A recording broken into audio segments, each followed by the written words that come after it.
Bonjour à tous et bienvenue dans cet épisode qui sera plus axé sur l'énergétique aujourd'hui avec une thématique particulière qui est à la fois un constat et une sonnette d'alarme.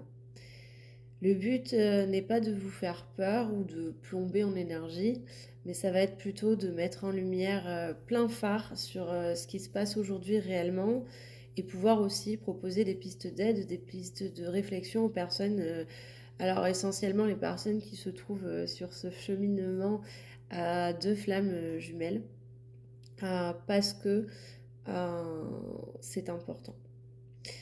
Sur le parcours de cette diade, il est essentiel de prendre en compte notre environnement social, économique, culturel, à l'époque dans laquelle nous vivons. De la même façon qu'on va le prendre en compte, on va prendre en compte toutes ces données, par exemple lorsque l'on traite des karmas de vie antérieure ou des karmas transgénérationnels ou même des blessures d'enfance. On va regarder, on va sortir un petit peu le regard de juste la relation à l'instant T et on va regarder, on va sortir aussi le regard de soi et de l'émotionnel et on va regarder cet environnement. Il est très très très important pour pouvoir comprendre et pour pouvoir s'individuer. Aujourd'hui, je vais aborder le sujet de manière énergétique, mais aussi de manière ancrée rationnelle. Mais alors, c'est un sujet qu'on peut et qu'on doit aussi peut-être ouvrir de manière spirituelle avec la vision du bien et du mal ou la vision du combat entre le bien et le mal, la lumière, l'obscurité, etc. Il y a vraiment un regard ou une réflexion à avoir là-dessus, de cette façon. Mais pour ce qui est de ce regard-là, plus spirituel, je vais vous laisser le soin de vous y pencher à votre façon, avec vos croyances à vous, avec votre regard spirituel, personnel et intime. Moi, j'ai le mien propre. Et je ne tiens pas à en faire une vérité. Donc je vais vraiment rester de manière énergétique, ancrée, rationnelle. Lorsque je parle, vous avez vu le titre, lorsque je parle de sombre, donc je vais parler d'énergie sombre. Vous pouvez le voir de manière symbolique, vous pouvez le voir de manière spirituelle, subtile, tout comme vous pouvez le voir aussi de manière plus palpable et factuelle. Euh, on va essayer un petit peu de mélanger les deux. Ça devrait parler autant aux polarités yin qu'aux polarités yang. Le but, voilà, c'est d'exposer le problème, de tirer la sonnette d'alarme parce que, oh oui, oh oui, oh oui, qu'il faut la tirer et SOS aussi, hein, quelque part. Voilà, proposer qu'est-ce qu'on peut faire à notre niveau personnel et peut-être collectif. Le sombre prend trop de place aujourd'hui. On peut dire l'ombre. L'ombre prend beaucoup trop de place aujourd'hui. On assiste à un réel déséquilibre. Alors, je vais parler en langage de Star Wars. Bon, bien sûr, c'est pour rigoler, mais on est dans un déséquilibre dans la force, les gars. Ça ne va plus du tout. Plus sérieusement, on assiste à un réel déséquilibre aujourd'hui. On est beaucoup plus dans des énergies sombres, dans de l'ombre, que dans de la lumière. Ça ne va pas. Ça ne va absolument pas. On peut le ressentir de plein de manières différentes.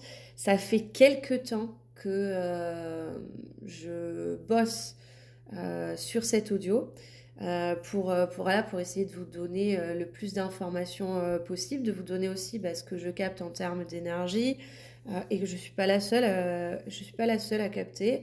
Ce que j'en comprends et aussi pouvoir vous dire bon ok voilà c'est bien beau il y a ça mais concrètement qu'est-ce qu'on en fait énergétiquement ça va plus du tout. Ça vient de plusieurs facteurs, donc c'est là où on peut avoir un regard peut-être spirituel avec ces notions d'attaque de l'ombre quelque part, moi je ne nie pas. Pour autant, je base pas tout là-dessus non plus. C'est pour ça que voilà, je vais rester quand même au niveau énergétique. Au niveau énergétique, clairement, il y a un déséquilibre. Il faut de la lumière et de l'ombre, à parts égales, hein. Regardez le symbole du Tao. Ah, il faut un équilibre entre les deux. Et aujourd'hui, on n'est plus du tout dans cet équilibre. Et le problème, c'est que ça fait un espèce d'effet boule de neige. On va dire un petit peu que la machine s'est enrayée. Et s'il n'est pas question du coup d'éradiquer ça, il est quand même question de acter, d'avoir une réflexion là-dessus et d'acter des choses pour retourner à une forme d'équilibre. Alors, on peut aller vers un équilibre, mais pour aller vers un équilibre, ça va être de regarder les choses de manière un petit peu crue et vraiment de regarder le sale et le moche. Pour les flammes jumelles, pour toutes les personnes qui sont en parcours, en chemin d'éveil, etc., il est essentiel pour pouvoir avancer aussi sur son propre chemin, pour avancer dans son individuation, il est essentiel d'avoir un regard là-dessus parce que l'individuation, c'est aussi la conscience de soi dans le monde dans lequel nous vivons. Et pour pouvoir avoir conscience de soi dans le monde dans lequel nous vivons, il est absolument primordial, crucial de connaître aussi le monde dans lequel nous vivons. Alors, je ne parlerai pas ni de politique mondiale, ni à l'échelle nationale ou quoi que ce soit. Je ne parlerai pas des événements qui peuvent se passer, parce qu'on peut avoir aussi cette lecture vraiment au niveau de tout ce qui se passe dans le monde. Je pense que vous avez assez d'informations chacun pour voir que le monde va mal. Moi, je vais vraiment centrer les choses au niveau de ce que je sais faire, c'est-à-dire au niveau du cheminement, au niveau de l'aspect thérapeutique, au niveau de l'humain et au niveau émotionnel. Le sombre a pris de la place, le sombre est en train de gagner, le sombre est en train de nous emporter dans une forme d'échéance. L'humain est en train de perdre. C'est pas comme s'il y avait un combat, mais l'humain est en train de perdre sa place. L'humain est en train de creuser plus profondément encore son trou tout seul. Il y a de multiples facteurs et forcément j'ai bien conscience que dans cet audio je ne pourrai pas donner tous les facteurs. Moi je vais donner ce que j'ai pu observer là où j'ai un regard et très certainement d'autres personnes auront un regard supplémentaire peut-être aussi à d'autres niveaux. Alors pour moi ça part déjà de alors, j'essaye de voir par quoi je peux commencer. J'ai pris des notes pour structurer cet audio. Pour autant, ça reste quand même difficile de trouver comment aborder la chose. En premier, ce que je pourrais parler, c'est du comportement humain et des failles. Je crois que je vais commencer par ça. Des failles sombres de l'humain que nous avons absolument tous et que dans notre chemin d'individuation, que nous soyons yin ou yang, nous allons devoir aller observer, aller travailler. C'est profondément humain d'avoir des aspects sombres et en termes d'énergie, je reprends le Tao, pour qu'il y ait de la lumière, il faut qu'il y ait de l'obscurité. On aura beau essayer d'éradiquer cette obscurité existe réellement. Bien évidemment, nous allons la travailler. Pour autant, elle est là et nous ne pourrons pas l'éradiquer. À l'échelle humaine, il y a le bien, il y a le mal, il y a la lumière, il y a l'obscurité. Il y a toujours eu dans l'obscurité, alors je vais vous parler de nos failles narcissiques, de nos comportements, de nos schémas toxiques.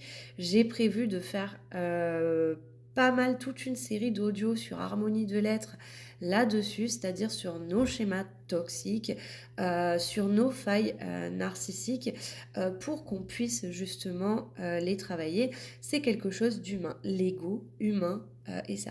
Il y a les jeux de pouvoir et encore plein d'autres choses. Et il y a le paraître. L'humain a toujours été dans une sorte de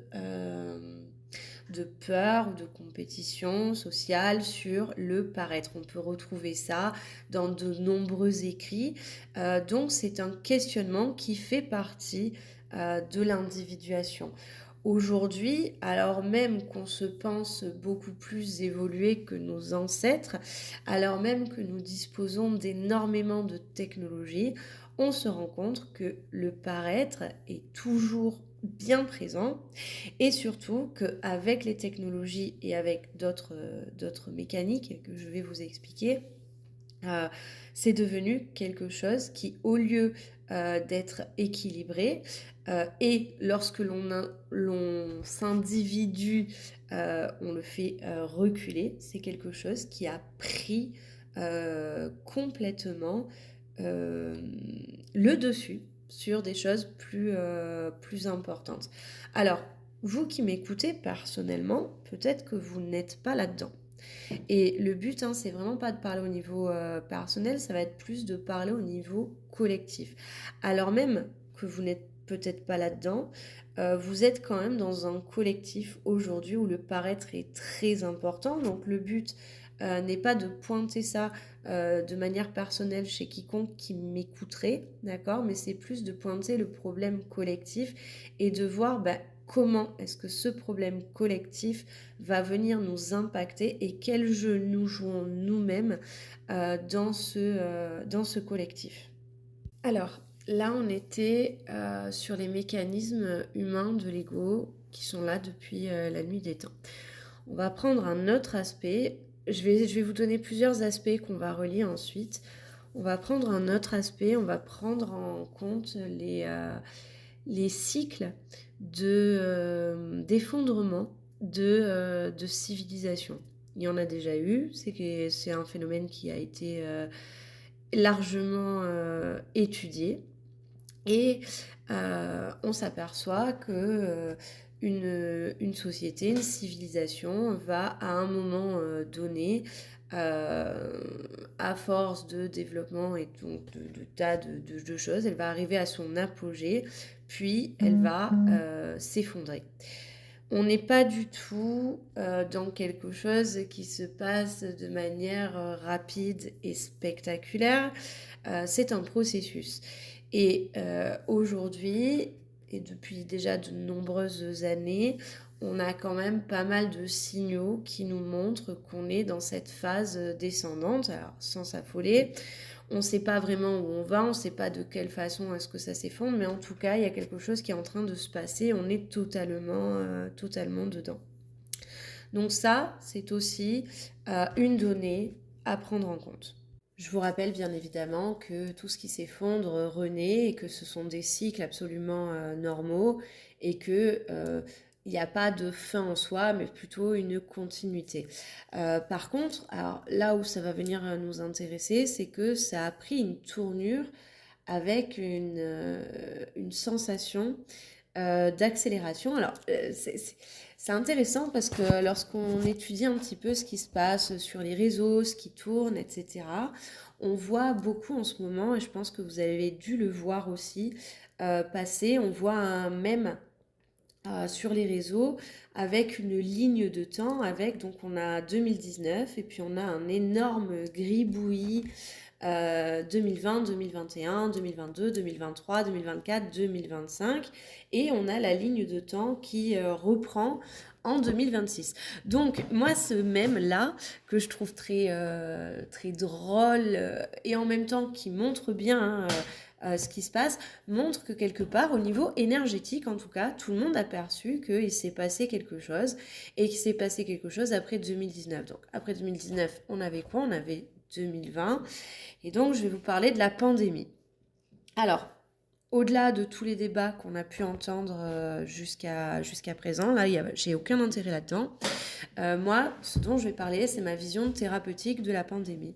C'est-à-dire que la pandémie s'assimile à un traumatisme collectif. Et aujourd'hui, au niveau collectif, au niveau mondial, nous sommes, on va dire, dans des symptômes, on peut les trouver, dans des symptômes d'un trouble de stress post-traumatique, post-pandémie. Et ce trouble-là, ce syndrome-là du stress post-traumatique, au niveau collectif, a fait s'emballer les choses et fait aussi s'emballer quelque part un petit peu cette notion d'effondrement. À l'époque, le monde s'est arrêté de tourner normalement, entre guillemets. Personne ne savait enfin, ce qui allait se passer. Plus personne n'avait de regard sur le futur. Et il y a eu aussi, donc au-delà de la peur, au-delà de la maladie, au-delà de tout ce qu'on a pu observer, il y a eu aussi cet isolement contraint et forcé, par exemple, par le confinement, cet isolement social, cette impuissance face à quelque chose qui en tant qu'humain venait complètement nous dépasser. Et c'est à ce moment-là que les réseaux sociaux ont pris une tournure et une accélération, et les avancées dans les réseaux sociaux ont pris une tournure et une accélération. L'humain, au niveau collectif, nous sommes retournés et raccrochés au numérique. Excusez-moi. Alors l'humain, on s'est raccroché au numérique pour garder un lien avec le monde, pour garder aussi à l'époque un lien avec les autres, avec nos proches, et aussi pour pouvoir un petit peu réguler toutes les émotions que l'on pouvait avoir, quelle que soit notre façon de penser par rapport à ça à l'époque. Mais ça a permis de réguler les émotions. Et post-confinement, on s'aperçoit que le retour à la normale, entre guillemets, ne s'est pas fait. Moi, ce que j'observe en termes énergétiques à ce moment-là, c'est que c'est comme s'il y avait une ligne temporelle à un moment, une ligne énergétique, et qu'au moment de la pandémie, on est passé sur une autre ligne énergétique. Alors, gardez bien la dimension symbolique, hein. Factuellement et rationnellement, on n'a pas bougé de là où on était, hein. J'insiste bien, attention à pas transformer l'énergétique en premier degré. Je sais que ça peut être complexe, mais il y a quand même quelque chose à faire attention là-dessus. Au niveau symbolique, on avait vraiment, et donc au niveau énergétique, on avait des tendances, on avait des objectifs, des projets, on avait une espèce de mouvance qui allait vers une direction. Et la pandémie a amené une autre mouvance, on ne sait pas ce qu'il y a après. Et donc nous sommes aussi aujourd'hui en train de découvrir cet après. Ça, ce sont des événements marqueurs aussi, par exemple, qu'on peut retrouver dans des effondrements de civilisation. Alors, au niveau où ça nous intéresse à nous, au niveau énergétique et thérapeutique, ce qu'on va observer, c'est que cet événement-là a créé une saturation émotionnelle, a créé aussi un regard. On a beaucoup de personnes qui ont justement post-2020, qui ont observé un regard de leur vie. Il y a eu des processus d'individuation qui ont été forcés à ce moment-là, dans le timing, hein, je parle, parce que cet événement-là venait créer un espèce de choc qui venait amener un regard sur notre vie, sur où est-ce que nous en étions et sur ce que nous voulions faire. Ça a amené beaucoup de choses au niveau des liens.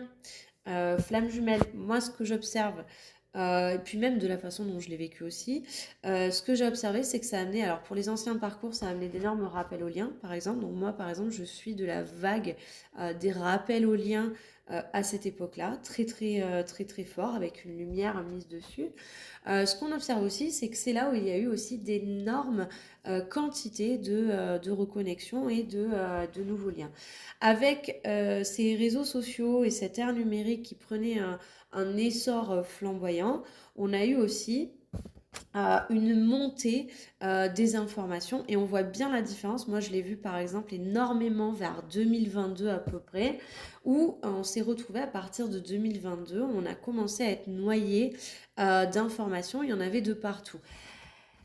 On en vient du coup donc on va rajouter encore un élément, on va rajouter donc l'élément les technologies avec les algorithmes, le numérique, l'algorithme et l'intelligence artificielle, et donc où tout est calculé. Euh, Jusqu'à là, on avait quand même, on pouvait prendre aussi des informations, on allait chercher de l'information plus que l'information venait à nous. C'était là où c'était intéressant en termes de synchronicité parce que lorsqu'une information venait à nous, même s'il y avait déjà des algorithmes, mais ils étaient quand même moins puissants. Lorsqu'une information venait à nous, on pouvait prendre aussi quelque part l'information de j'ai été guidée d'une manière ou d'une autre par rapport à ce que je vis, etc. L'information qui venait à nous était une forme de guidance. Mais le plus gros des informations, nous allions les chercher. Passé 2022, on a eu une espèce de bascule où d'un coup, il y a un flot d'informations qui vient répondre à beaucoup de questionnements, mais c'est un flot d'informations aussi qui est géré par les algorithmes, ce qui fait qu'on est ciblé, là on n'est plus dans de la guidance, nous sommes devenus en tant qu'humains notre propre produit, on est dans le marketing. Ce flot d'informations sur un collectif qui est quand même traumatisé et émotionnellement saturé, qui est émotionnellement dans le flou, qui est émotionnellement potentiellement aussi dans des nuits noires de l'âme. Hein. Je vous rappelle donc qu'il y a aussi cette dimension-là à prendre en compte. C'est pour ça que je vous ai d'abord fait l'audio sur la nuit noire de l'âme pour expliquer ce que c'est. Donc un flot d'informations sur une masse collective fragile et vulnérable. Et là, en fait, on assiste à une explosion de choses. Et tout ça mène à l'explosion du sombre, l'avènement du sombre, ou en tout cas le déséquilibre où le sombre prend le pas sur la lumière. Alors j'espère que c'est assez clair. Si jamais c'est pas clair, n'hésitez pas à m'en parler. On peut en parler, on pourra développer. Alors en termes de vulnérabilité, ce qu'il faut comprendre, c'est que émotionnellement, ça a fait beaucoup de choses. Et ça a créé aussi quelque part une intolérance à la frustration, parce que le traumatisme, parce que beaucoup de frustration, parce que beaucoup d'émotionnel qui n'a pas été assez régulé, pris en compte. En même temps, c'est très souvent, c'est après qu'on peut voir plus que sur le moment.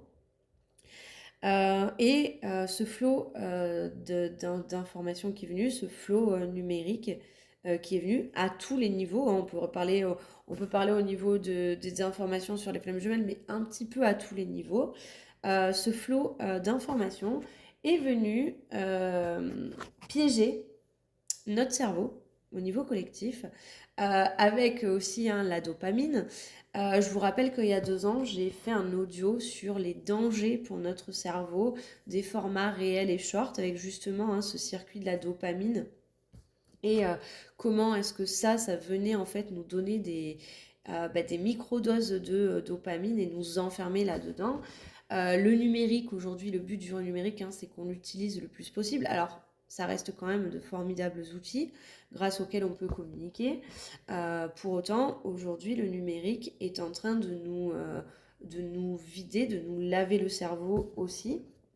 Parce que justement, euh, le numérique est en train d'utiliser toutes nos failles narcissiques, toutes nos failles émotionnelles, toutes nos blessures émotionnelles, et que dans ce monde où le pouvoir et l'argent sont plus importants que l'humain et l'émotionnel, malheureusement, d'où cette montée du sombre aussi, malheureusement, il y a une faille qui s'est créée, et du coup, nous sommes en train de réagir émotionnellement, de rentrer tous dans un espèce de piège qui répond à nos émotions, qui nous fait croire quelque part que nous sommes en train de réguler nos émotions, là où il y a essentiellement de la répression et de l'évitement. On va retrouver les comportements yang par rapport à ça, de l'évitement au niveau collectif, je vous rappelle, et donc on est en train de devenir complètement aussi dépendant de ce numérique. Dépendant, mais pas que, nous sommes en train, on est déjà dedans, ça a plus que commencé, nous sommes aujourd'hui dans une ère de saturation au niveau des informations que notre cerveau peut prendre en compte. Alors, de là, au niveau de cette saturation, ce qui va se passer, c'est un désintérêt pour beaucoup de choses, un désintérêt pour les choses qui ont du sens et qui sont importantes, comme par exemple notre individuation, comme nos interactions humaines. Et ça nous amène aussi, quelque part, à une forme de mouvement et d'actes alors je grossis un petit peu, mais de cerveau lobotomisé. On le voit au niveau de la thérapie. Ça fait quelque temps, et j'en ai parlé aussi avec des collègues thérapeutes, ça fait quelque temps justement que j'observe que les problèmes deviennent de plus en plus gros, que les carapaces d'ego deviennent de plus en plus fortes et épaisses, que les faux self deviennent de plus en plus nuancés, aussi à cause de cela. C'est-à-dire que tous ces systèmes dont nous dépendons sont en train de renforcer nos schémas défaillants à tous. On va rajouter l'intelligence artificielle qui peut être un outil fabuleux si on arrive à l'utiliser comme un outil. Or, aujourd'hui, l'intelligence artificielle n'est pas tant utilisée comme un outil que comme un remplacement de notre machine à penser. Et la difficulté, elle se situe ici, c'est-à-dire qu'aujourd'hui, on va retrouver de plus en plus de contenus qui sont créés par de l'IA, avec grosso modo, on le voit au niveau de la tonalité, par exemple, toujours un petit peu la même tonalité. On va retrouver des informations qui sont utilisées par le spectre de l'IA, mais en oubliant le contexte. Et le contexte qui est très important, c'est l'humain qui se retrouve dans la situation. Aujourd'hui, on le voit, il y a de plus en plus de thérapies. Je suis par exemple sur un fil sur Reddit qui est thérapie GPT, par exemple, où on va observer que de plus en plus de personnes vont faire appel à ChatGPT, par exemple, pour la thérapie. Alors, forcément, je suis thérapeute, j'ai un regard là-dessus, j'ai testé ChatGPT pour la thérapie. Il y a de très bonnes choses dedans et on peut l'utiliser comme un outil. Et il y a d'absolument mauvaises choses. C'est-à-dire que à un moment, ça va venir renforcer le système de croyances limitantes, ça va venir renforcer le système d'ego, ça va venir renforcer le système du faux self.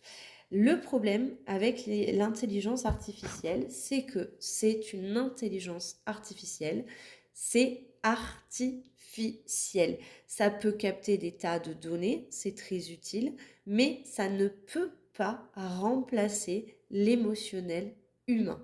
Et donc, la difficulté, c'est qu'on peut se dire, mais c'est très bien justement s'il n'y a pas l'émotionnel, parce que ça permet d'avoir un regard beaucoup plus lucide.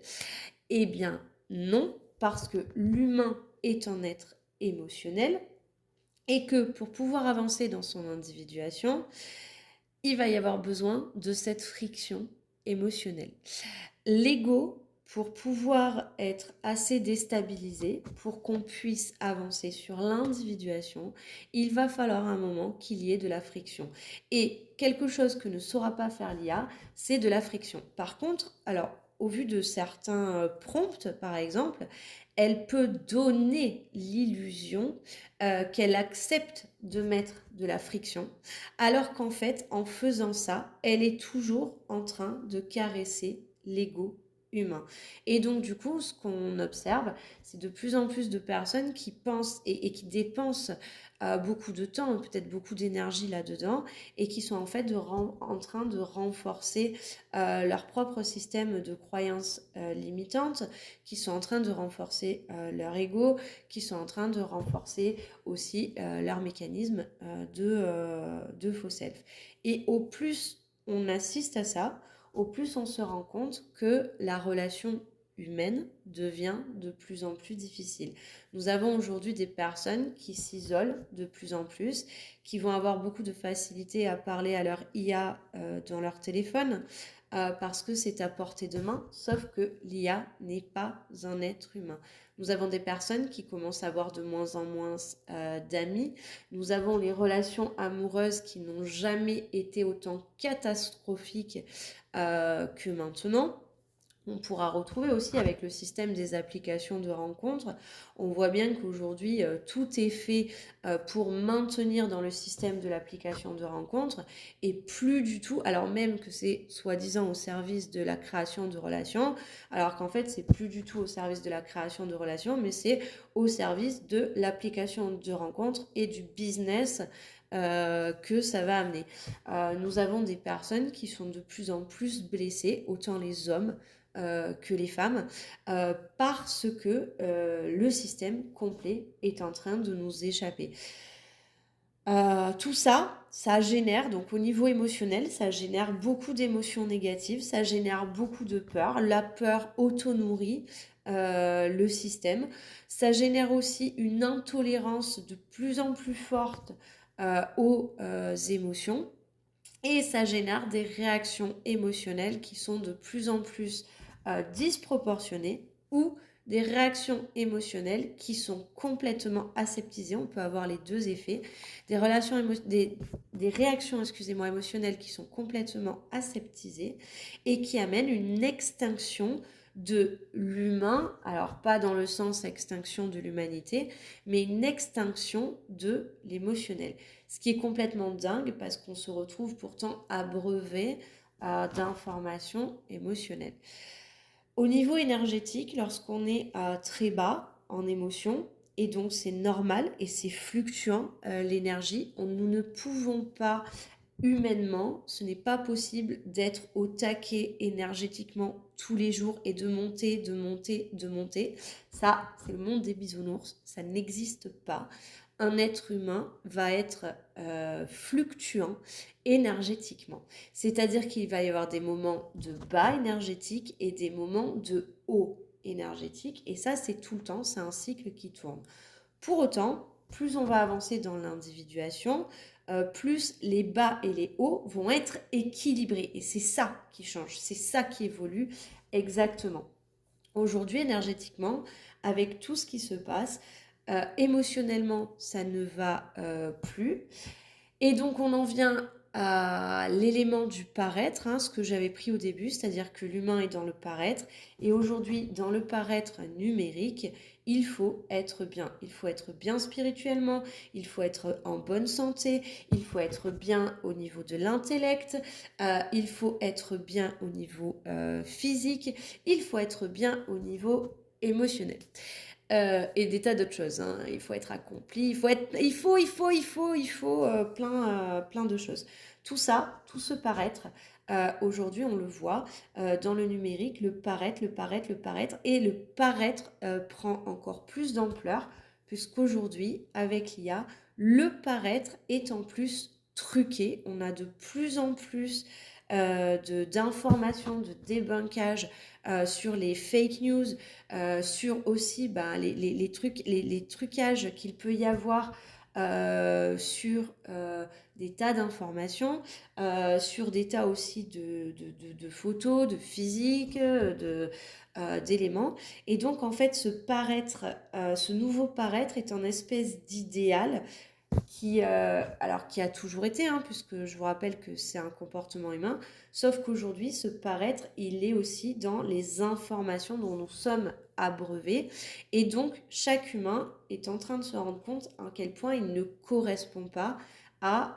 cet idéal sociétal. En soi, tous, nous savons ça. Les humains ne sont pas bêtes. Nous savons cette dimension-là, mais alors même que nous savons, nous pensons que c'est sous contrôle. Et en fait, c'est pas du tout sous contrôle puisque la machine s'est enrayée. Et au niveau émotionnel et énergétique, ce qu'on va voir, c'est qu'il y a une injonction à paraître en bonne santé mentale, en bonne santé émotionnelle, en bonne avancée, plus que dans l'être. Et aujourd'hui, le paraître, et le paraître à mon niveau, c'est du sombre. Aujourd'hui, le paraître est en train de remplacer l'être et le faire. Et pour pouvoir essayer de rééquilibrer tout ça, c'est par exemple de garder au niveau de son individuation, de garder l'être et le faire. D'arriver à trouver un équilibre là-dedans et d'arriver à avancer dans son individuation alors même que nous avons toutes ces données-là. Pour ça, alors est-ce qu'il y a une recette miracle? Je crois pas qu'il y en ait. Par contre, donc, bien évidemment, je vais vous donner... Excusez-moi, j'ai eu un appel que j'ai coupé. Bien évidemment, je vais vous donner des pistes pour pouvoir travailler ça. Déjà, essayez de ne pas éviter la friction ou de ne pas... Alors, éviter la friction, ça va être pour les polarités yin, de ne pas réprimer la friction pour les polarités yang. Donc, quand j'appelle la friction, je ne parle pas de la confrontation, je ne vous dis pas d'aller vous disputer, pas du tout. Ce que je vous dis, c'est oser aller dans l'inconfort mental, oser aller dans l'inconfort émotionnel, oser aller dans l'inconfort intellectuel. En tant qu'être humain, vous avez une machine à penser. Nous avons tous cette machine à penser qu'on est en train de détruire. J'ai aussi oublié de vous parler du brain rot. Donc merci ma sœur qui fait partie de la Gen Z qui m'a donné ce terme au cours d'un échange. Aujourd'hui, donc depuis 2024, on parle du brain rot. Donc essentiellement, c'est la Gen Z et la Gen Alpha qui en parlent. C'est vraiment donc c'est le mécanisme de pourriture du cerveau par rapport au contenu de faible qualité, la masse de contenu de faible qualité qui sont là pour générer du clic et de l'argent et qui rentrent quelque part dans les éléments que nous donnons, qui nous attrapent avec le circuit de la dopamine par exemple, et qui donc font venir surcharger notre machine à penser d'informations dont nous n'avons pas besoin et qui de fait vont nous détourner de l'énergie que nous pourrions mettre dans toute la réflexion et donc toute la friction que l'on pourrait ressentir lorsque nous sommes en cheminement et en individuation. Les émotions négatives font partie de la vie. Les relations humaines font partie de la vie. Aujourd'hui, dans les relations humaines, il y a de la friction, ce qui est normal, il y en a toujours eu. Les relations d'amour vont amener aussi une certaine friction. L'autre en face, ce n'est pas nous-mêmes, C'est une personne avec son histoire, avec ses expériences, avec ses blessures émotionnelles, avec ses peurs, avec ses karmas, avec ses traumas. Et donc, inévitablement, ça créera de la friction. Au niveau des flammes jumelles, il faut savoir que, de fait, les blessures sont encore plus exacerbées parce que dans cette faille, dans cette vulnérabilité que nous avons, et étant donné que dans le cadre de la diade, c'est là où ça vient appuyer le plus fortement, c'est d'autant plus normal d'observer que c'est encore plus difficile. En fait, ce n'est pas plus difficile qu'avant, c'est juste que notre circuit émotionnel euh, n'est plus tolérant ni à la friction, ni à une certaine difficulté émotionnelle. Au niveau de la thérapie, au niveau de l'individuation, au niveau du cheminement, je sais que c'est difficile peut-être de faire confiance parce que ça peut amener une forme de peut-être de peur, de crainte du jugement. Ça peut amener la sensation aussi que vous n'êtes pas peut-être capable par rapport à cet idéal qui est créé et qui est totalement faux.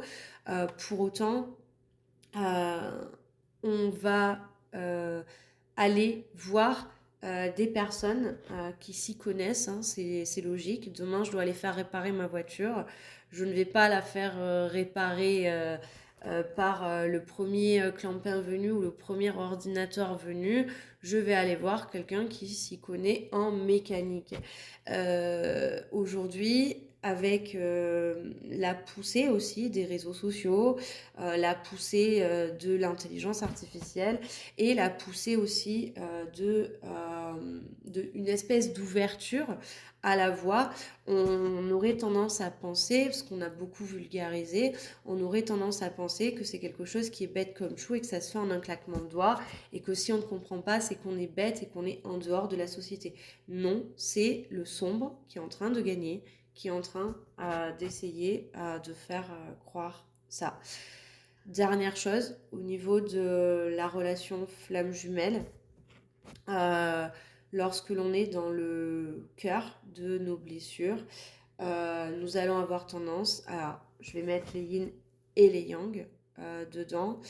Les yin, ça va se jouer d'une certaine manière, les yang, ça va se jouer d'une autre manière, mais on a une tendance à se faire, de par notre vulnérabilité, et de par cet égrégore-là, hein, collectif, sombre, hein, qui est en train de gagner, euh, on a une prépondérance, je vais dire, à se faire happer par le sombre et par les énergies sombres.